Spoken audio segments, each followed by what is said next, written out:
have a couple that you want, send them to me, I'll look at them. No, she's asking if we have those, so.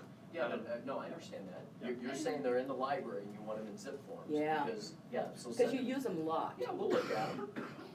Yeah. Thanks. The best way I get around that is when I set up my templates for my transactions in zip forms, you can upload your own documents into those templates. And then Okay. edit them either, if they're not editable in zip forms, when you Smart. send them in DocuSign, you can add text, check boxes, do all that. Okay, good. Yeah, that's what I'll do. So here's but here's a general rule, here's a general rule we're trying to follow. On leasebacks, if your leaseback is for less than 30 days, okay, if your leaseback is less than 30 days, we will use the post-possession agreement. If the leaseback is going to be for 30 days or more, we will use a lease agreement, okay? And you're not going to like this, but if you're doing a lease agreement, that means All the rules. you have to put up a new file for a lease. Yep. Okay? So here's the reason, and I'll tell you, this is really controversy. I'm about to use a phrase that we all may have heard of, but nobody can tell you what it means. When you do a lease for 30 days or less, it does not follow under the Tenant Landlord Act. It comes under what's called the innkeeper rules. And nobody knows what that means because we're not innkeepers. If a lease is for 30 days or more, then the Tenant Landlord Act is in play. Right? Now, depending upon what lawyer you talk to, and depending upon what class you go to, and depending upon what position you're going to take, some lawyers will tell you a lease is a lease. Whether it's for a weekend or whether it's for 3 years, Tenant Landlord Act is always in play. And I can't tell you that's right, I can't tell you that's wrong. We've just decided what a lot of brokerages have done is under 30 days, post-possession, more than 30 days, a lease agreement. Thanks, Sandy. Okay? Yeah, that's good stuff. I've never heard the innkeeper rule. Yeah. But nobody, Ed, you've been 25, how long have you been doing property management? How long have you been doing property management? 2 weeks. 40 years. What, tell me innkeeper rules, Never heard of it. right? I mean, Ed's got more experience than all of us combined with property management. Nobody really knows what innkeeper rules are. So, yeah. Oh, by the way, vacation rentals, short-term rentals, winter rentals, they're still rentals. It doesn't make a difference what you want to call them. The only thing that Armless defines differently with winter rentals or vacation rentals is that when you post it in Armless, and you post it in MLS as a winter or a vacation rental, it never gets out of the active status. Yeah. That is the only differential. This way you don't have to keep 2 months in and then relist it again. 2 months out, relist it. It stays active, but you must complete the calendar so people looking at it knows when the dates are available and not available. Hey Sandy, you wanna, let's just talk about that just for 1 second, because your guys are gonna get a lot of calls about VRBOs. A lot of people are trying to get in that sector. You cannot circumvent CC&Rs. So even though the city made a blanket statement that VRBOs are legal and a municipality can't stop a 3 to 4 or 5 day rental, CC&Rs can't. Right. If it's in the CC&Rs, it supersedes. You bet. So don't get caught up in that stuff. I've heard some portions of Greyhawk don't have the 90-day minimum in CC&Rs. I think if you have somebody like that, about a buyer that wants to make a play, maybe buy 5 VRBOs, I would tread really lightly taking them on as a client on the backside of renting those nightly or weekly. I wouldn't get into that sector. I think it's a whole can of worms. Right. It's growing immensely. Tell them you'll help them with the acquiring of it, and then farm out property management ways from fineprop. Just give it to somebody that's maybe not licensed, that's operating in that gray space, because it will come back and haunt you. As soon as you send them a letter from Remax Fine Properties and it's a residential resale sector, I think you're just opening yourself up to a Or mess. email that has it in the Yeah. signature. Yeah, I mean, you're switching money around a lot, you're doing maid services, you're doing concierge programs, you're putting stuff in the, That's not our business. Here's something interesting. It's just messy. Department because we do property management, here's what the department requires. If Leanne has her own house that's that she rents, and she wants us to property manage it for her, her money cannot be pulled in with all the other landlords that we have. Because she's an employee or works for Remax Fine Properties, A separate trust account just for her has to be established, in addition to the other trust account for all of the landlords. So the rules are really, the rules are crazy, the rules are crazy. All right, so anyway, with lease back, under 30 days, we'll do the post-possession, over 30 days, we'll do a lease agreement. Binzer, okay. Would we agree that with this statement, does anybody disagree with that? The Binzer is Yeah. not designed to renegotiate the contract. Well, we agree, but other agents probably don't As an agree. industry, we would agree. So we're gonna talk about this because it's crazy, it's getting a little out of hand. You know, when we changed from warranted items, I always said, we're gonna get rid of warranted items, I get no more phone calls about warranted items. Well, we just don't know what new issues are. So Yep. now the issue is, everybody's using the Binzer to renegotiate a contract, and that's not what it's designed to do. But the question is, can you do it? Okay, so we all see this, in lieu of repairs, you know, give me $5,000. The buyer must always, always, always give the seller a chance to remedy a fix. The Binzer is designed solely for one purpose, for the buyer to make his disapproval. Either I'm gonna cancel the contract, or I agree to the condition, or I'm gonna give the seller a chance to Opportunity. remedy items I disapprove. It is not designed to ask the seller to do repairs, to do more inspections. This one, I hate this one more than anything else. Air conditioner's not working, seller to hire a licensed AC guy and verify that it's in good working condition. That makes my blood boil more than anything else. No buyer, that's your job to do, not my job to do. Your job as the buyer is to tell me to disapprove, and then I'll decide if I'm gonna fix it or not.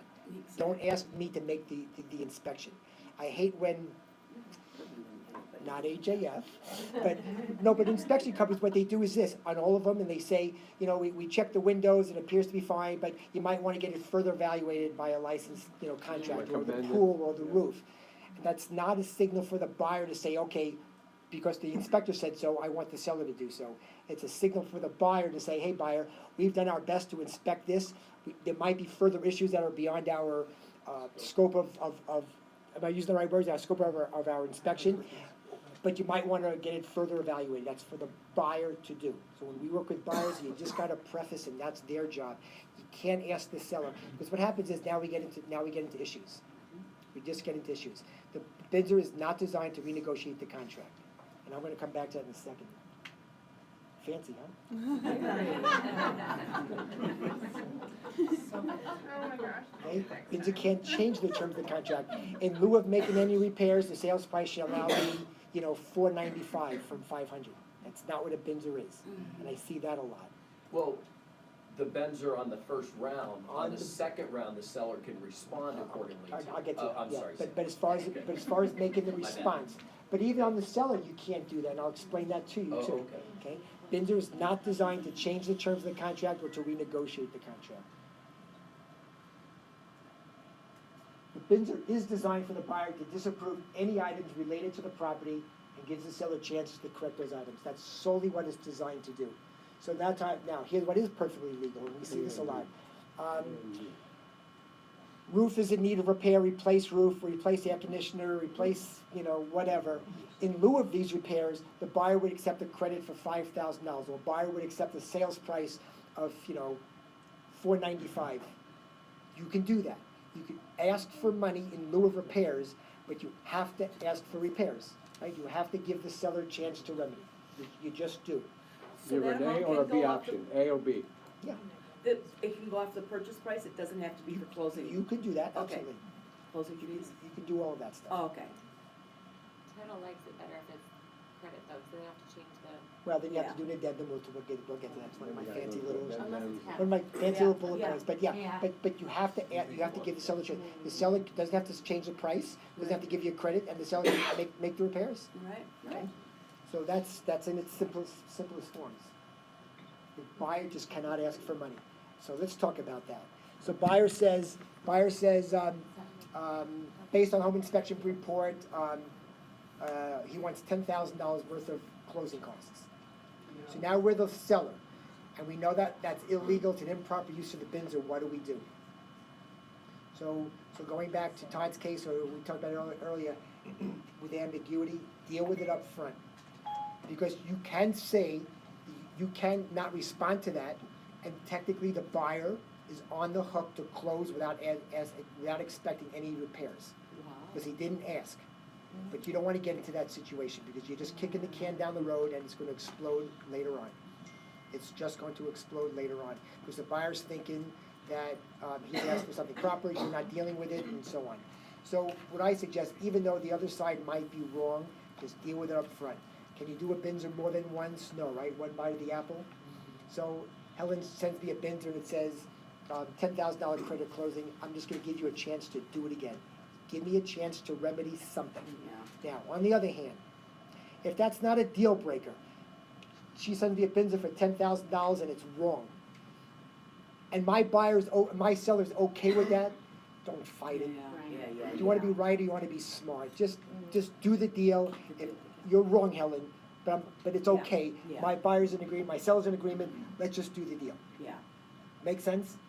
So understand what's right, give her a chance to remedy it or redo it, but but everybody's in agreement, don't fight it. It just doesn't make sense to fight the fight. Because at the end of the day, here's what she's gonna do. Fix the roof, fix the air conditioner, in lieu of these repairs, I'll take a $5,000 credit. Seller says, okay, I'll give you the $5,000 credit. If we could have agreed it up front, always done up front. And we do know when you do a cash credit or lower the price, it must be on an addendum. And we're gonna talk about that a little bit too, because there's something coming down the pipeline, which is really fascinating. So you just can't ask for money, you always have to ask the seller for repairs. But they said if they just ask for money and it's not gonna be a fight and everybody's in agreement, just go with it. I attach my addendums to the last round of the Binzer, so that it's already done An and they addendum don't, stating what? and they don't have to think about it or Addendum. have a day go by. Okay, well, let's talk about that for a second. Let's not get confused with the word addendums, or an attachment, or an exhibit. When you say, like, when you're asking for repairs, and there's not enough room, and you say, see addendum 1, wrong, it's not an addendum, you can't do an addendum. An addendum is an addition to an agreement already made. You need to write the word attachment number 1, or And then it Binzer goes to the attachment, bank. or Right. exhibit 1 from the Binzer. Do not use the word addendum, because now you're gonna get into more technical issues that says, I'm not signing the addendum because I'm not agreeing to it, but it's not a part of the Binzer. So if you're gonna have more space, use the word see attachment 1, or Binzer attachment, or Binzer exhibit A. Separate the word addendum from attachment. Sandy, on that right there, do you want them to do it on like a blank piece of paper? Either one, makes Or no an difference. addendum? Not an Mark out the addendum, no, don't even get to the addendums, Because just that's the reason I was asking. blank so we piece of see paper that. and put attachment or exhibit or You something. also never want to do an addendum that pulls the inspection into the contract. What do you mean? Yeah. So, I don't understand. Well, if you have an addendum and you reference inspection or Oh, right. inspection into the Correct. purchase Just that it's contract, letters. it has to go to, I had a deal blow up on Correct. Jake because of the home inspection, where there was a roofing issue, and the other agent pulled that inspection into the contract. Correct, yeah, so just do an attachment or an exhibit, do not do an addendum. An addendum is only to change the term that An you've already addendum agreed goes to. to the bank. Addendum goes to the Well, we're bank, gonna talk exhibit about that, doesn't. we're gonna talk about that too, yes, so buyer just can't ask for money. All right, you always have to give the seller a chance to remedy those items. I mean, that's pretty clear, I think we practice that pretty good, I see when we get Binzers, when we get them from other agents, it's not done correctly, but I can see when I review paperwork, when we do them, they seem to be pretty spot on. Okay. What happens when a buyer does not give the seller a chance to remedy and only asks for money? We talked about that. So don't fight the fight. If you're in agreement, don't fight the fight. It's just not worth the fight. So this one I think is the interesting part now. What happens when a buyer states on the bins the repairs to be completed by a licensed contractor? Air conditioning needs to be addressed, blah, blah, blah, freon, whatever it is, to be fixed by a licensed contractor. Can you do it? No. Says who? And why? I can do anything I want. What do you mean? Contract, but they I can. can do So, anything I want. here's the big, here's the, Whatever you With a want. pencil. well, here's the debate. So now you get it. So Veronica sends me and says, we want your air conditioner fixed by a licensed AC guy. And I have 3 choices, right? I can accept it and I agree, I cannot agree, or I can make a response. If I agree, you need to do it by a licensed contractor. That's just AAR's opinion. And the reason is this, even though it's not designed to change the contract, But we did. I challenge anybody here to show me where it says any place that Binzer is not designed to change the terms of the contract. That's the play in our industry. but it doesn't say that anyplace. So what the thought process now is, if you said, do it by a licensed air conditioner, and I agree, and this goes before a judge, the judge doesn't know a Binzer from a Spuds to a Clue report. He's just gonna say, he's a contract guy, he's gonna say, you asked for a licensed contractor, you agreed to do it by a licensed contractor, therefore, that's the agreement. It should be that That's, way, that's yeah. what they're gonna say. In the industry, we think differently, but and I'm not a lawyer, as you know, but in the court of law, a judge is not gonna know what the acronyms mean. He's not gonna say, well, it's not designed to change the terms of the contract, so just, if you agree to it. Now, how do you remedy that? You could say as a response, air conditioner will be fixed by a qualified contractor or by, in a workmanlike manner, you can do that. You can respond to that, but if you don't respond to that, changing it, you need to do what you've agreed to do. Oh, Make sense? yeah.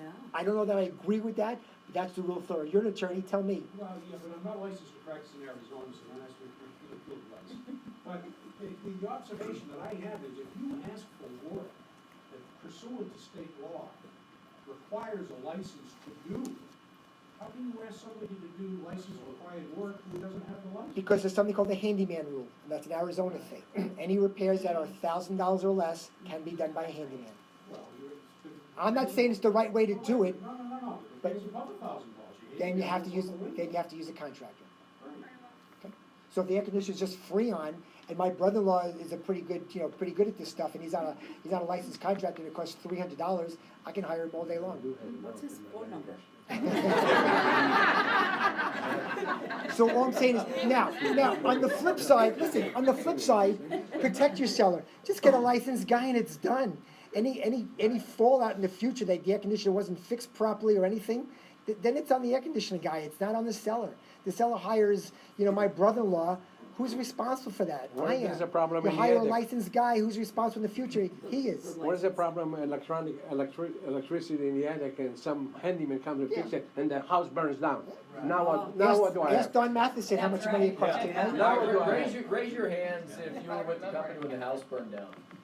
All right, so I'll just take 30 seconds. This doesn't cost my time. Yeah, Yes, it does count. a water leak happens, an agent in our office calls a handyman that's less than $1,500. Handyman goes out there, says, oh, I can seal this with a blowtorch, a little solder iron, fires it up, drywall heats up, the house burns down. The guy's not bonded, he's not insured, and he's a There's nobody you licensed. can go after. No, I don't even know if He he's wasn't a licensed, handyman. that was the whole thing. And guess who the seller was? Fannie Mae. Oh, dear. Yeah, Oh, great. the government, basically, because at that time, freaking nightmare. Oh, God. Don wrote a big check. So two You things. did write a Be the big source check. of the source. So don't call the handyman. Now, in this situation, it was Fannie Mae, so, kind of property management played a role. But don't call the handyman yourself. Tell your seller to call him. So there's a connect. And there's another reason but why, you gave on him a the side number. note, when you call that service guy, the air conditioner, and that seller doesn't pay the bill, Yeah. guess who he's coming after? You. I've gotten a lot of you're phone right. calls recently that, we're trying to be good agents, we do a good job, sometimes we do more than we should, and all of a sudden they're holding Remax Fine Property responsible for that $800, plumbing bill, when an agent called it in. So, you just gotta be careful. I'm gonna. I've got a recommended list that I give to clients, so Sure, that they can make their absolutely. own choice. If they make their own choice, but you've given them that That's list, fine. are you still, No. as long that's as- them, because they made the Yeah. connection. Sure. Alright, so we talked about using attachment on a Binzer. Okay, watch this. So when money is agreed in lieu of repairs, just check with the lender. Every loan is different. The lender may not allow it, maybe it's a special loan, maybe they've used up all their credits for something. What happens when you say, I'll give the buyer credit for $1,000 and you can only use $800 of that? Where does the remaining $200 go to? Check with the lender before you do that in addendum, because that's a big deal.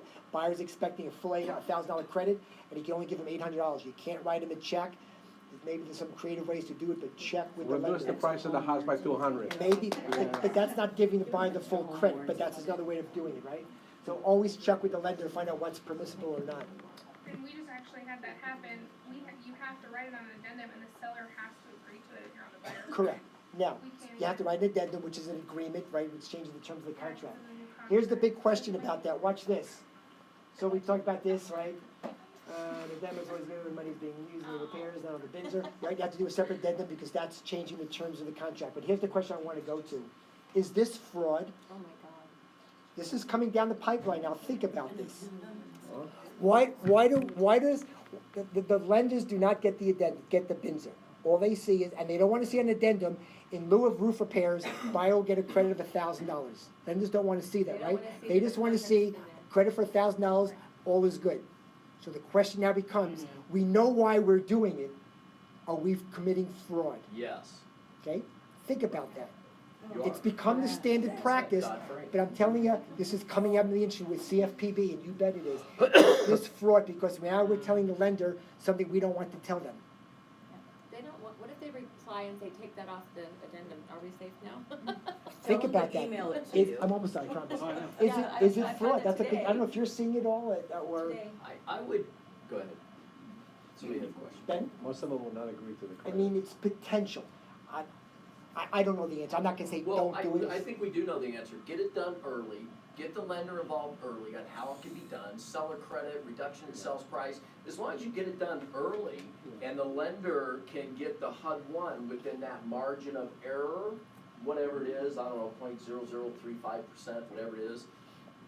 However, I can tell you a lot of stuff in Dodd-Frank is being appealed. Yes.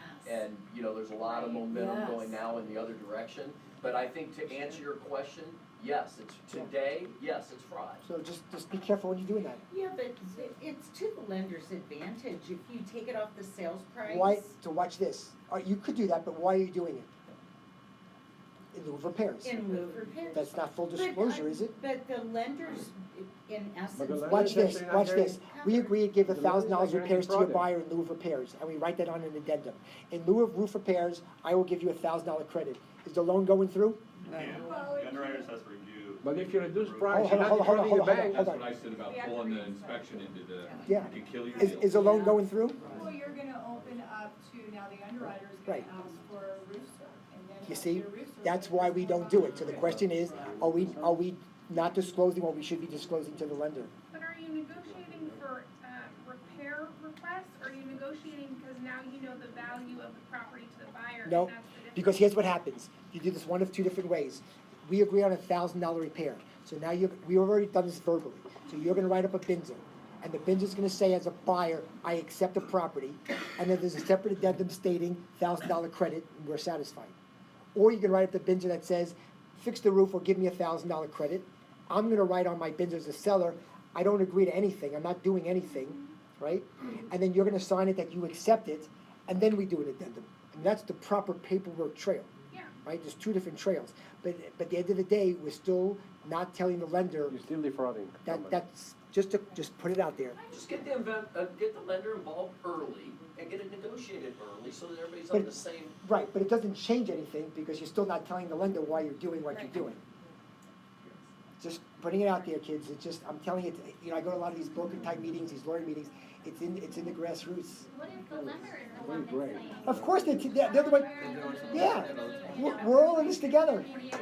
Because watch this, Heidi, you're right. That's what I'm getting. Who's telling us to do this? I don't wanna hear about it. Who's I don't telling us- wanna see right. about it. The I don't lender. wanna- I Who, don't wanna- right, and who's telling us to do it this way? The lender. The lenders are, wait, the Is lenders, that liability off our They back? well, maybe not. Pick a side, we'll fight the other side. The lenders are telling us to do that, so we do it. So is it us that they're saying, hey, I don't know, I'm not picking you guys, but the lending industry is saying, I don't know, I just have an addendum, buyer and seller made an agreement. I don't know, peas and carrots, right? Peas and carrots. You know, I don't wanna know. Email you, put it All right, I in. gotta, Yeah, go ahead. honor before. Watch this. Me and Lena do a deal and it says, we'll close honor before June 1st. I'm the buyer. It's May 15th and I wanna close tomorrow. I'm way ahead of schedule and I wanna close now. Can we do it? No. You bet we can, because we've just agreed honor before. I've now chosen before. Don't do it. By mutual. I've been doing this for 27 years, I write honor before, but I'm telling you, it's coming down the pipeline. If you choose honor before, we've agreed, it's like under mutual agreement, we've already agreed to close before. I'm now choosing that, exercising that option to close before. The buyers. Buyer's choosing to close honor before. Well, Me and you folks do a make it, deal it's to not a close big June deal. 1st. I'm the buyer. still agree on a date if it's. No, we already did. Honor before, I'm choosing before. Well, think about it. You're cooked. So you need to say by mutual. Think about it by mutual agreement. Just put June 1st. If you want to close early, it has to be done by mutual agreement. all the word that we've been using just as a general term is now becoming very literal. Very literal. On or before. I choose before. Interesting, right? We've never had these things, but we're If using the home's vacant, words, why would it matter? because you have a deal, you're the seller. Seller's planning to move out June 1st. And we have, Well, yeah, that's different. seller can't move on June But if the 5th, May home's 15th. vacant, But what if Maybe it's the not? seller's not ready. You don't know. Yeah. So if you write on before, you might want to write on before by mutual agreement, or just don't write on it before, because you have to do an addendum anyway. So does it change if you honor before? I hate that or word, agree to by both Yeah, parties? by mutual agreement, absolutely. Between It's just seller that, and buyer. like I said, for all these years, a lot of old timers, we've been using on before forever. But now we're using the words literally for what Don't they even mean. touch it.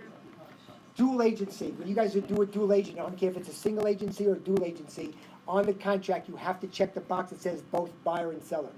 So Darren and I do a deal, and Darren's the buyer, I'm the seller, and Darren checks the buyer box, I check the seller box, it's coming back. We're dual agents, you gotta check both boxes.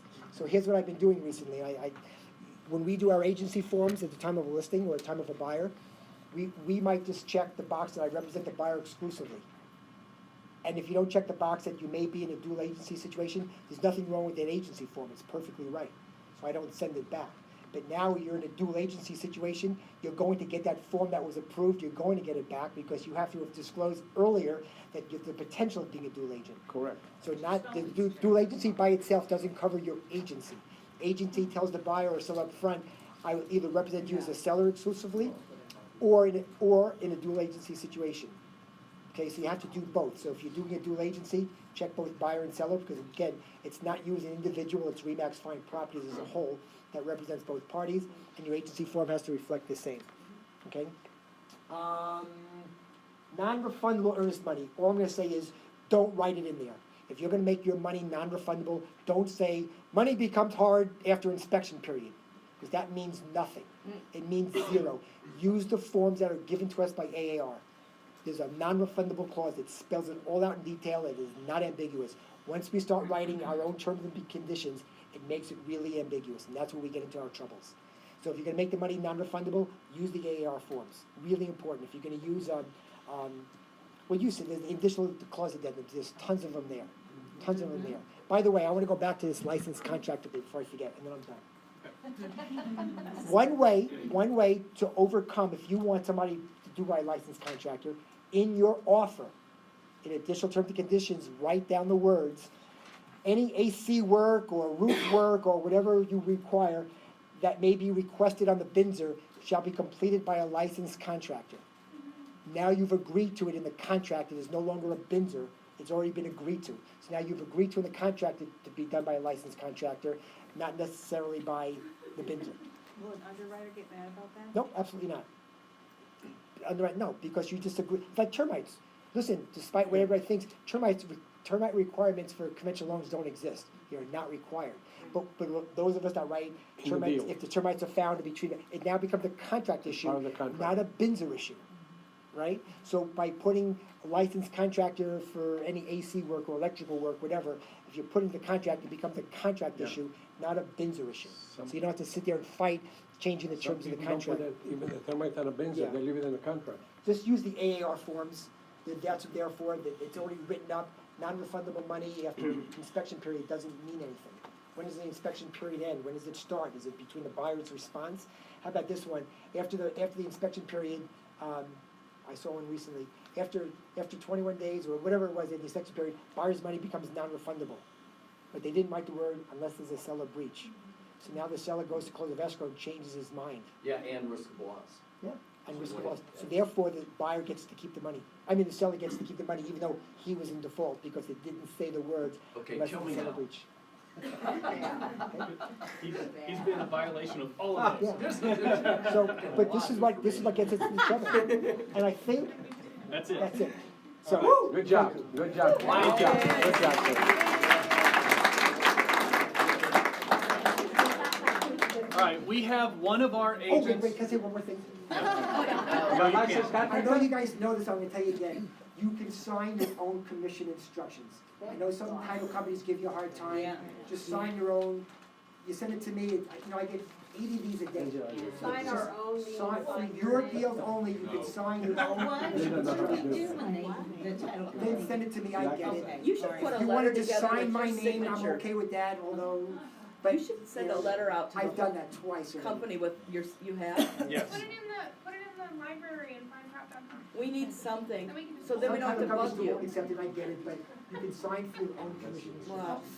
Just Tell saves me a lot them. of- God, I. Thank you, oh my Sandy. God. All right, we have one of our agents that is in a new special project that kind of affects all of us. So Brian Doherty is doing something on Channel 10 that's called Cool Homes. And he's here to kind of give you a brief idea. He may also ask if you have a particular home that you really want featured, this might be the opportunity. So do you have that video ready? And Brian's going to talk about it. What you see flickering behind you is an example of one of these segments. Channel 10 likes to feature neat places, and for some reason they think that I can help them find neat places. I have found that this is a lot harder to do than you might think. So what I'm actually here to do is to ask you, that'll look familiar to Darren Tackett, that property, because my client bought it from him. In this particular house, because this is relevant, because this particular house was a cool house, because it won a national landscaping award, and it actually came to the attention of the company, excuse me, of the station, by virtue of the landscaping award. So they contacted the owner, and the owner said, well, I can't go on TV, get Doherty to do it. So that's kind of how the whole thing started, and the station management, this is Channel 10 in Phoenix, liked how we did it, so they said, let's do some more of these. Well, the reason why I'm here is not to tell you what I'm doing, but how maybe this program can help you. Because we are in search of cool homes. Now, first of all, a cool home doesn't mean a house that's you've had listed for 6 months and you can't sell, and you think you're gonna get it on TV and it's gonna sell. That's never gonna work, because the highest mantra here is it can't be a sales pitch. The station will not allow that, and there's ways that we control that. It can be a house that's for sale, that's fine, but it can't be a sales pitch. Now, if the home does sell, nobody's nose is gonna be out of joint, the fact that you made a commission on the sale. Now, it's, how we generally would work this is if we got a home that passed muster, don't be offended, but the initial muster is gonna be me. The subsequent muster is gonna be the station. So if you have a property that you think should be involved in this program and it doesn't make the cut, don't be offended. Most properties won't make the cut. Most of them will not. What we're looking for and what you should think about are properties that when you walked into them, your mind was blown because of any factor, view, landscaping. It was designed by a famous architect. It's been around for a while, and there was a remodel that just is spectacular. So there's something about the home that is in fact cool and appealing and desirable. That's what they're looking for. Now, if the home doesn't sell, let's be practical, what are you gonna get out of it? Well, what you're gonna get out of it is, first of all, you're gonna be in a spot like this. I actually produce the spot so I can determine what's gonna be said and whatnot. I can get you on camera, I can get you to talk.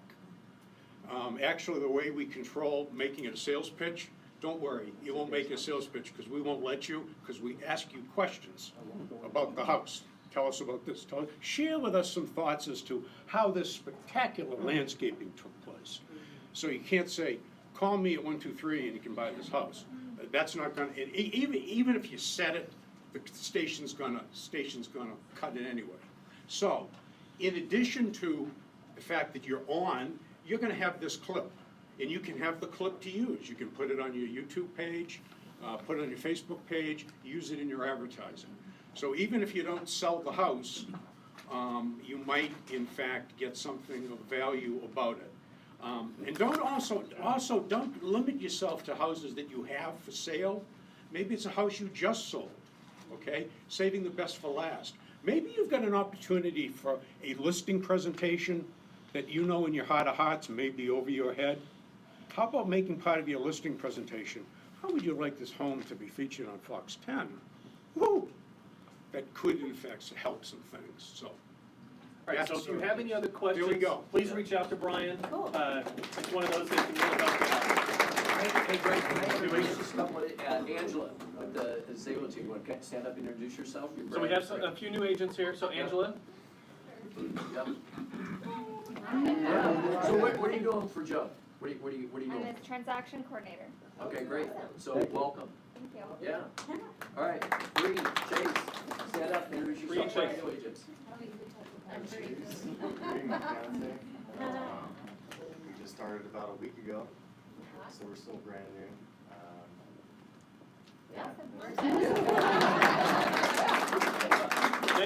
They're willing to do any open house through the week, on the weekend, or anything like that. So if you have any questions, reach out to me and I can get you their contact information.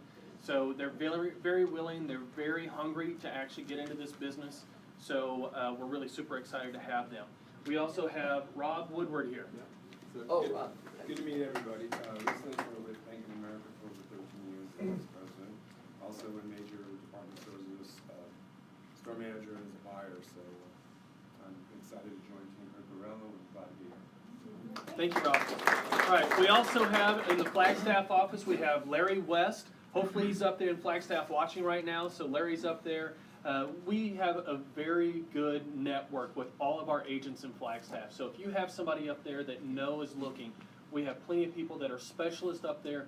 Give them a call, let them know, and they'll be glad to help you out and make sure that your client is really taken care of. Another one that just joined was Agata Kennedy. She isn't in here today. So we are going to start, we're going to wrap this up very shortly, but we have some new vendors, and we're going to go through it around the room. So we have Tara Carter, who's been here for a while with us, with Old Republic. You want to say anything? Yeah, I just want to make a comment about some of these things that you're having fixed prior to your clients moving in. One is, please make sure it's done correctly, and make sure you keep the receipts.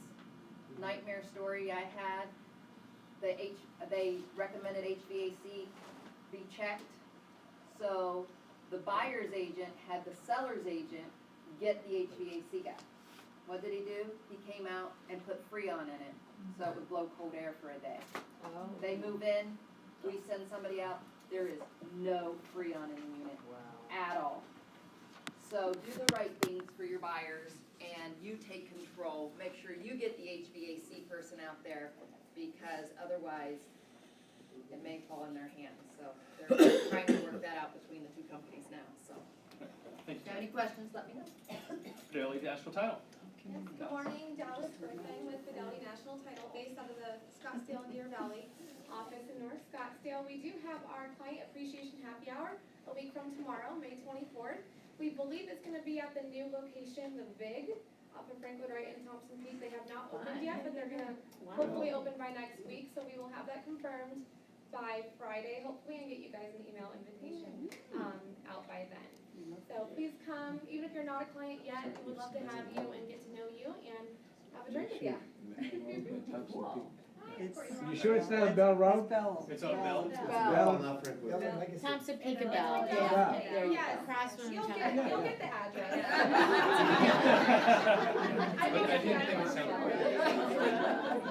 Instead of a bus, it's gonna be What awesome. did I say? Thompson Peak and Franklin Wright? Yeah. Davy Bell. Same thing. Perfect. Hi, I'm Courtney Robertson, Fidelity. We have Jen Waller hiding over here. And then also we did get our class confirmed for next Perfect. month. So next month we are going to have a general education course. Legal issues. Oh, I'm sorry. Legal issues, actually. Oh, okay. Legal issues. Perfect. So if you need anything like that, I'll get the flyer out to you within the next week or so.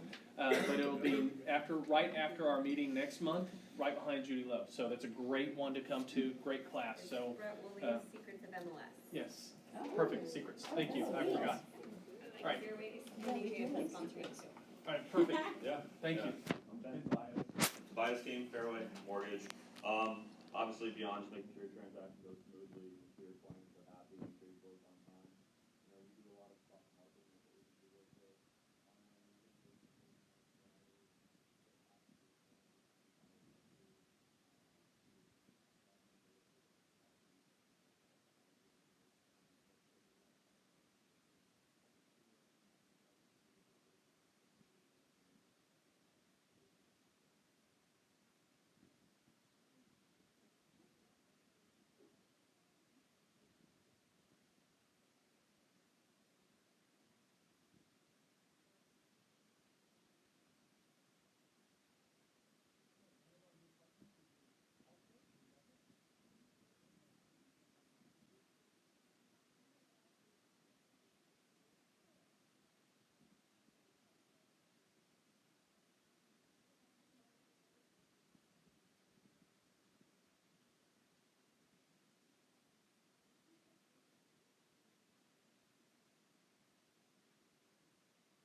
last thing, if you do wind up selling a property that's a VRBO, Allstate is the first major carrier that now has the home share endorsement, so on our homeowners policy, we actually extend coverage. Questions? Thank you. Thank you.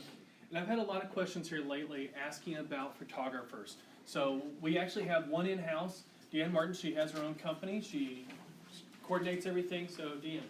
She's awesome. Everything from photography, 3D madam art, video, staging, virtual staging. We also have relationships with staging companies, visitors. I have relationships with contractors. So I want to be your hub for marketing and any type of. And we also have a print shop too. So whatever you need for you to market that property. Also, one more thing.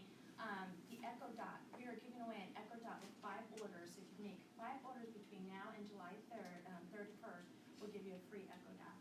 And don't forget, we have drone too. Jill, Chicago. Good morning, everybody. Jill Bright, Chicago Title. I'll keep it short and sweet because I know you guys all want to get out. Wow, that was short. Right, Tiffany, CNN. Hi, Tiffany with CNN Mortgage, and this is Mary, you guys met last time. Wanted to just bring up a couple of things. I've noticed in the last month, I have more calls about reverse mortgages. So I thought that was kind of an interesting thing. Remember, on purchases, especially with a lot of people retiring, downsizing, putting a bunch of money down on a home, reverse mortgages are great for purchases as well, where somebody doesn't have to have a mortgage payment at all. So just keep that in mind. And the other thing I wanted to mention, you know, we always try to think of creative and good ideas to give back to you guys as a thank you for what you guys do for us. So whenever we have a buyer call that does not have an agent, believe me, we do not let that buyer go shopping without recommending an agent. And we were able to recommend 3 RE/MAX agents from your guys' office, new buyers, qualified buyers for you guys to take out and take them shopping and get them homes. And that came from us giving back to you guys. So we're going to try to do that as much as we possibly can. That's the best thing to give you guys. All right, so Tiffany and CNN, they're actually our spotlight vendor this month. So if you go down the hallway, like you're heading towards the restrooms in our office, you'll see our spotlight vendors. We've had so many of our other vendors that have been there. So one of the things that we're doing as a company is trying to add more value to their sales dollars. So from this point on, we're actually going to give them a little more time to actually come up and talk and give a little more information about their product. And so we're going to do that today, but Scott isn't here, he's in Mexico. And we have a really good presentation, but it took a little role playing and some things that we had in mind. So we're gonna squeeze in next month. So it's some good information. All right, perfect, thank you. Jackie. Hi, Jackie Whitney, Security Title.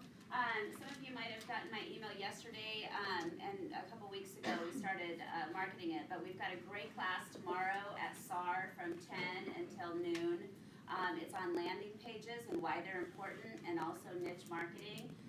Some of you new agents, I highly suggest you come. It's just 2 hours and it's right down the street here. I do have some flyers with the information. If you have more questions about it, give me a call, and I'd be happy to assist you. Thank you. Perfect. Thank you. Sharon. Good morning, everyone. Sharon Wolf-Herman, ATF Engineering and Inspections. Always great to see all of you, and we truly appreciate and love working with all of you. A couple quick things. One is congratulations to the Rounds team for winning best team out of the episode. And our own Paul Furman won Home Inspector of the Year. Don't forget, number 15 in the world? I think it's 19. 19, okay. Yeah, Paul is, we're going of all places, CrossFit Games have moved from California, which would have been great, right? Madison, Wisconsin, here we go. But Paul is 19th in the world in his age category for CrossFit, and he's made it to the international games. Oh my So God. you want to look at ESPN, you better not embarrass us, right? Anyway, thank you all, we appreciate you, and remember, you guys are all top priorities, so sometimes scheduling, the more flexibility, the more notice you give us, the better we can get you in, but we always work our very, very best to make sure we can accommodate each of you and your clients, so just let me know if you're having an issue. Thank you. Thank you, Sharon. Julie. Good morning, Julie LaRosa with Stewart Title, and I just wanted to take a moment to say thank you to everyone. I just came back from our President's Club Circle of Excellence trip that I won by the help of all of you. So had the experience going on America's Cup Yacht in San Diego, so that was one of the fun things. So I just wanted to say thank you for the opportunity to work with so many of you. Derek, get your move on. Yep, Peter Cresto here. Peter, we always sorry. offer full service, moving, packing, and storage. And now with the temperatures rising, the summer is our busiest time in the moving industry across the board. So make sure if you do need our services anytime soon, give us a call a couple weeks in advance and we can get you all set up. And they're also rolling out something new with the luxury category, so we'll hear a little bit more about that next month. So, Dale, Yeah, you're up. So, a couple of quick tips. If you're working that 350 and under on trying to get your bids accepted, video from your buyers to your sellers are new cutting edge type of options. A letter from the little kid to the seller, you know? Maybe I was thinking out of the box, maybe a stick frame picture of how they'll enjoy your house. It really does work. That was number 3 on the list, and it's called Tugging at the Hearts. Don't forget about escalation clauses. What should an escalation clause be? If it's $100,000, increase by $1,000 increments. If it's $500,000, increase by $5,000 increments. One of the things that the guy says here is you want to make it relevant to the deal. If you say will be any written verified offer by $500, like who cares? $500, if the other agent's under you and they wrote the little stick thing, tugging at their heart, you probably won't get it for $500. But if it's $3,000, $5,000, or in $1 million house, $10,000, you might get it. Present your own offer.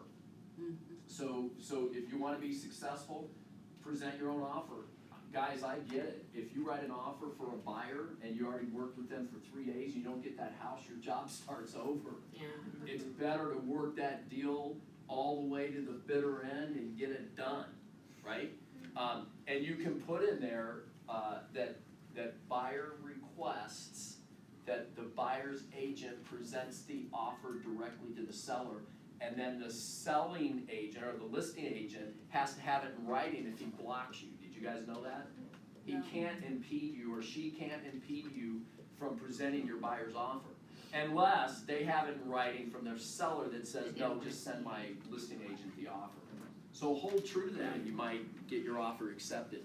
And then sometimes it can backfire. Why would they invade me? I'm, right? All right, but there's some good stuff in here. The thinking outside the box, escalation. This is the CRS magazine. Anyway, good stuff. Can you send us a copy of that? Sure. That'd be nice. Yeah, I'll scan it and send it to everybody. Thanks. All right, don't forget, we have Camp Advantage tomorrow.